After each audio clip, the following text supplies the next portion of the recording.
Riju Datta, we don't know what these questions were, which Mahua is saying was deeply personal, filthy, etc. Point is that whatever questions she was being asked by the ethics panel and the cloud of charges against her are very serious, isn't it incumbent upon her to sit there and answer those questions and clear her role beyond any reasonable doubt on whether she was asking questions on someone else's behalf and whether there was any kind of quid pro quo for those questions?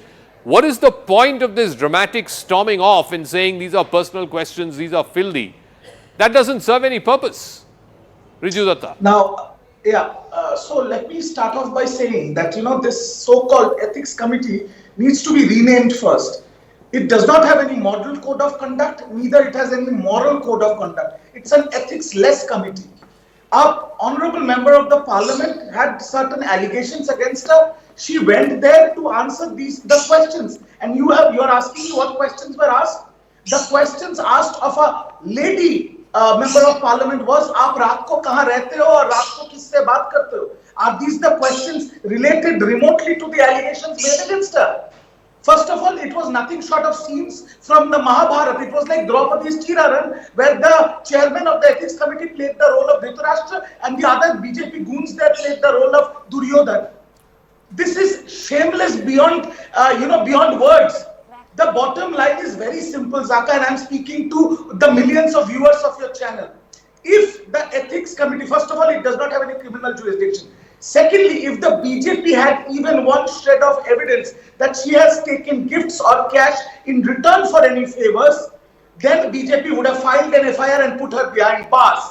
So they do not have anything. All this is, this drama, this national media circuses, just to choke the voice of dissent, so that Mr. Modi and his boss Gautam Adani cannot be questioned in the parliament. No, one second, Riju. Before I go to the other guests, one second. Let's not brush aside the gravity of the charges against her, right? Whether or not there was a financial trail, whether or not she got gifts and in kind for these questions asked, that is something that a criminal investigation has to establish. But it is a fact, as per her own admission, that she gave login credentials to a person who is not just, some private secretary or some PRS staff. That person is the scion of a corporate house whose family business directly is in competition with the corporate house that she's been railing against.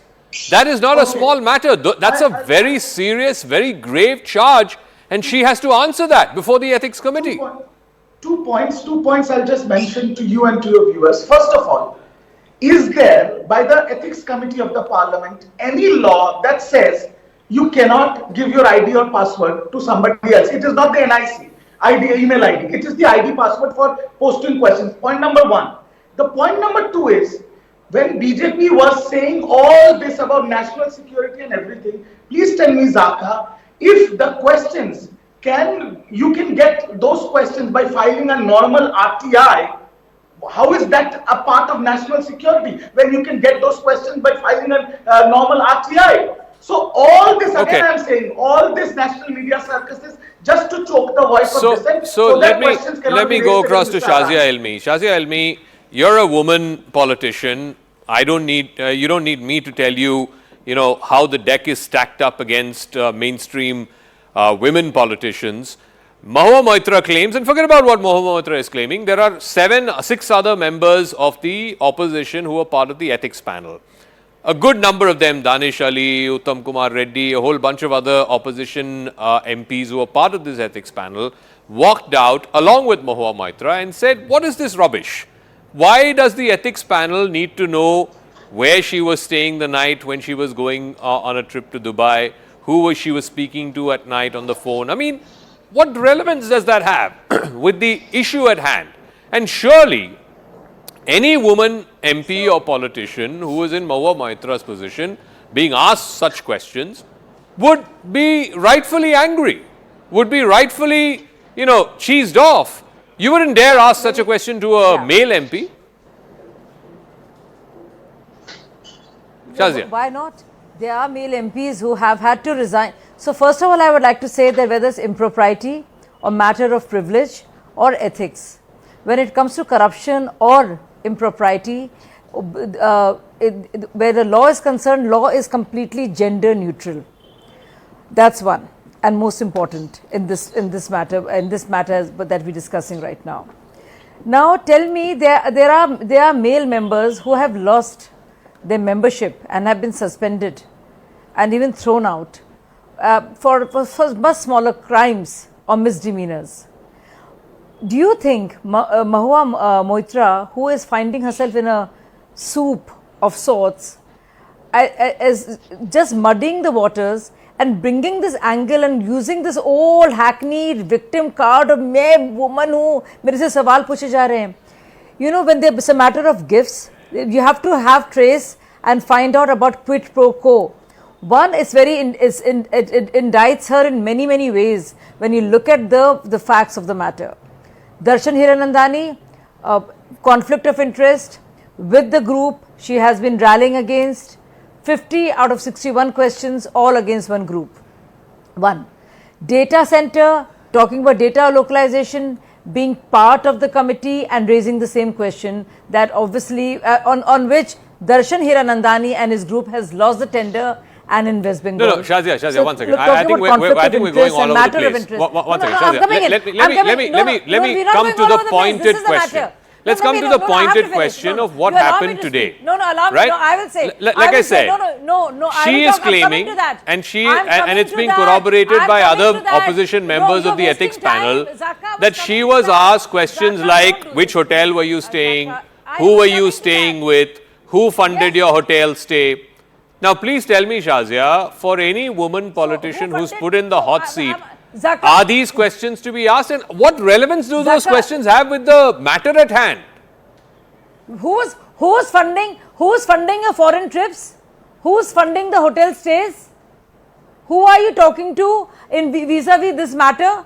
It doesn't matter if you're a woman or a man. If you were a man and you were in this place and you were a member of parliament and you were indulging in impropriety and blatant corruption by working with a business party, in rallying against another business party and using your MP status and giving your login and your password to another person. Darshan Hiranandani could be a woman for that matter. But the fact of the matter is not the gender here. The fact of the matter is the corruption here. Okay. And establishing of quid pro quo. Very quickly, Riju, gender does not matter. She may try her best to play the victim card. Fact of the matter is, login credentials were compromised. And what the ethics committee was seeking to establish was, were there any financial favors in lieu of those? So, who was funding your trip to Dubai is a valid question, according to the BJP. Zaka, see, yes, when the BJP says that the law should be equal, gender equal, I agree with that. But just imagine me as the TMC spokesperson asked the BJP spokesperson the same questions, that where were you last night, where were you staying and who were you talking to? You will have my head on a stick on the next debate. So, yes, if I was corrupt, you should ask me that question. Okay, if I was a member of parliament and I was a businessman funding me or a businesswoman, you should ask me that question. Is that businesswoman or a man funding me or not? Okay, Shazia, 1 second. Let him finish. Shazia, let him finish. Let him make the point, and then I'll come to you. Yeah. Let him make the point. Yeah. Thank you. Yes, let him make the point. Oh my goodness. Yes, Riju, make the point. Thank you. Now see, I'll give you a chronology to your viewers. Every session, whenever there were questions asked against particularly Mr. Adani, the MPs, and I'm naming the MPs. You take from my party, my Rajya Sabha leader, Derek O'Brien, every session is suspended. Second, Mr. Rahul Gandhi, some frivolous thing, he was suspended from the parliament. Sanjay Singh, they got him arrested. Mahua Moitra, they want to shut him up with this bogus charges. And if what Ms. Ilmi is saying, there is corruption. Corruption is a criminal offence. What will ethics committee do with a criminal charge? The ethics committee cannot put you behind bars, Zaka, right? Okay. The only thing they can do is they can suspend you for all right, one second. Let me put a timeout on this for 1 second. Let me just put a timeout on this for 1 second.